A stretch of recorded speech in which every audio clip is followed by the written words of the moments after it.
Okay, there are a number of common illnesses why parents take children to doctors.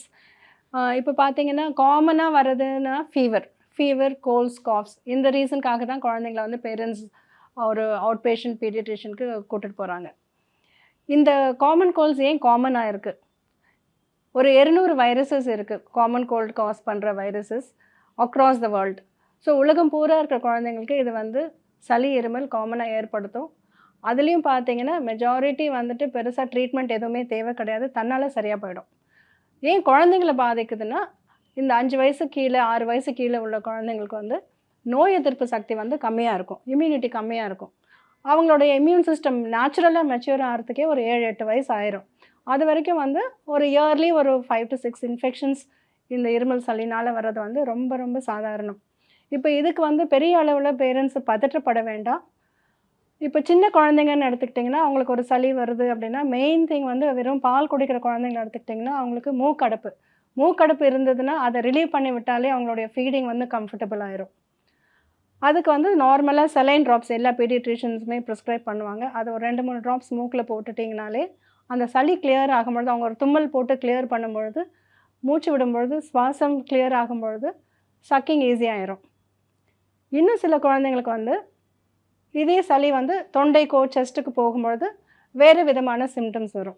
இப்போ இருமல்னு எடுத்துக்கிட்டிங்கன்னா நம்மளுடைய respiratory passage, அதாவது மூக்கில் ஆரம்பித்து லங்ஸ் வரைக்கும் அந்த பேசேஜோட பாதையோடைய அனாட்டமின்னு சொல்லுவோம், அந்த ஸ்ட்ரக்சர் வந்து வேறுபடும். ஸோ எந்த ஏரியா இன்வால்வ் ஆகுதோ அதை பொறுத்து அந்த இருமலுடைய பேட்டர்னும் மாறும், அதுக்கு ஏற்ற மாதிரி ட்ரீட்மெண்ட்டும் மாறும். ஸோ எல்லா இருமலுக்கும் ஒரே மாதிரியான காஃப் சிரப் இல்லை 2-3 மருந்து கலந்த மாதிரியான இருக்கிற காஃப் சிரப்ஸ் இதெல்லாம் வந்து ரொம்ப சின்ன குழந்தைங்களுக்கு கொடுக்கக்கூடாது. அதனால் பெரிய பெனிஃபிட்ஸும் கிடையாது, பாதிப்புகள் இல்லை சைடு எஃபெக்ட்ஸ் வந்து அதிகம். உங்கள் டாக்டர் வந்து எக்ஸாமின் பண்ணும்போது அவங்களுக்கு வந்து தெரியும் தொண்டையிலேருந்து இன்ஃபெக்ஷன் இருக்கா, இல்லை சைனசைட்டிஸ் இருக்கா, இல்லை வாய்ஸ் பாக்ஸ் அதாவது குரல் வளையில் வீக்கம் இருக்கா, லங்ஸில் இன்ஃபெக்ஷன் இருக்கா, இல்லை குரல் வளையிலேருந்து லங்ஸ்க்கு போகிற மெயின் ப்ரீதிங் டியூப் அது அந்த பெரிய மூச்சு குழாயில் அங்கே இன்ஃபெக்ஷன் இருக்கா, இந்த ஒரு ஏரியாவுக்கும் அந்த இருமல் வந்து மாறுபட்டு இருக்கும். அதை பொறுத்து வந்து ஸ்பெசிஃபிக் ட்ரீட்மெண்ட் வந்து எக்ஸாமின் பண்ணதுக்கு அப்புறம் தான் வந்து கொடுக்க முடியும். ஸோ நீங்களாகவே பேரண்ட்ஸ் வந்து முன்னாடி ஒரு முறை இருமலுக்கு வந்து இந்த மருந்து கொடுத்தாங்க அப்படின்னு சொல்லிட்டு அடுத்த முறை இல்னஸ் வரும்பொழுது நீங்களாகவே வந்துட்டு செல்ஃப் மெடிகேஷன் பண்ணுறதை அவாய்ட் பண்ணுங்கள். நீங்கள் சேஃபாக கொடுக்கக்கூடியது வந்துட்டு அந்த ஃபீவருக்கான பேராசிட்டமால், அதையுமே வந்து உங்களுடைய மோஸ்ட் ரீசன்ட் ஒரு டோஸ் ப்ரிஸ்கிரைப் பண்ணியிருப்பாங்க உங்கள் பீடியட்ரிஷியன். ஏன்னா பேராசிட்டமால் வந்து உங்களுடைய குழந்தையோட வெயிட்டுக்கு ஏற்ற மாதிரி தான் மில்லிகிராம்ஸில் கால்குலேட் பண்ணி நீங்கள் எவ்வளோ எம்எல் கொடுக்கணுங்கிறத வந்து உங்கள் டாக்டர்ஸ் தெளிவாக எழுதி கொடுத்துருப்பாங்க. ஸோ நீங்கள் சேஃபாக கொடுக்கணுன்னா இந்த இம்மிடியட் ப்ரீவியஸ் ப்ரிஸ்கிரிப்ஷனில் என்ன டோஸ் இருக்கோ அதை நீங்கள் உங்கள் குழந்தைக்கு கொடுக்கலாம். ஒரு 6 மணி நேரத்துக்கு ஒரு முறை கொடுக்கலாம். மேக்ஸிமம் ஒரு நாளில் அதிகபட்சம் 4 டோஸஸ்க்கு மேலே பேராசிட்டமால் கொடுக்கக்கூடாது. நீங்கள் ஒரு நாள் 2 நாள் வெயிட் பண்ணிவிட்டு கூட உங்கள் பீடியட்ரிஷியன்ட்ட வரலாம். இப்போ சாதாரணமாக சளி காய்ச்சல் வரும்பொழுது வந்து பெரிய அளவில் டயட் ரெஸ்ட்ரிக்ஷன் தேவை கிடையாது. இன்ஃபேக்ட் நல்ல ஒரு ஆரோக்கியமான வீட்டில் சமைச்ச உணவு கொடுத்தீங்கனாலே வந்து அவங்க தன்னால் ரெக்கவர் ஆகிடுவாங்க. சாதாரண வர சளி காய்ச்சலுக்கு வந்துட்டு வெறும் கஞ்சி கொடுக்குறது, வெறும் அரிசி சாப்பாடு கொடுக்குறது, ப்ரோட்டீன் இல்லாமல் வெஜிடபிள்ஸ் ஃப்ரூட்ஸ் இல்லாமல் ஒரு டயட் கொடுத்தீங்கன்னா அவங்க ரெக்கவர் ஆகிறது வந்து அதிக நாள் படும்.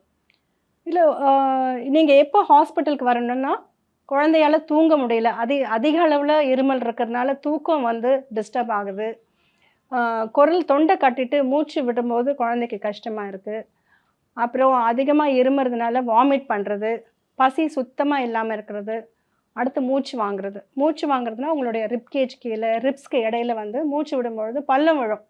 சாதாரணமாக வந்து நம்ம நார்மலாக சுவாசிக்கும் பொழுது வந்து இந்த இடத்துலலாம் வந்து உள்ள மசில் உள்ளே இழுக்கிறது தெரியாது. பட் மூச்சு இறைக்கிற குழந்தைங்களுக்கு பார்த்தீங்கன்னா பள்ளம் விழும். ரிப்கேஜ் கீழே ரிப்ஸ்க்கு இடையில இந்த தொண்டை குழையில் செஸ்ட் போனுக்கு மேலே உள்ள பகுதியில், இல்லை இங்கே மூக்கில் துவாரம் இருக்கு இல்லையா, அந்த இடத்துல இருக்க மசில்ஸ் வந்து எக்ஸ்ட்ரா எஃபர்ட் போட்டு மூச்சு விடும்பொழுது வந்து கூட அவங்களுக்கு ரெஸ்பிரேட்டரி சிஸ்டம் வந்துட்டு கொஞ்சம் கூட பாதிச்சிருக்குன்னு அர்த்தம். மெயினாக லங்ஸ் வந்து பாதிச்சிருக்கலாம். ஸோ அந்த மாதிரி சிம்டம்ஸ் இருக்கும்பொழுது நீங்கள் கண்டிப்பாக உங்கள் டாக்டர்கிட்ட போய் எக்ஸாமின் பண்ணிக்கணும்.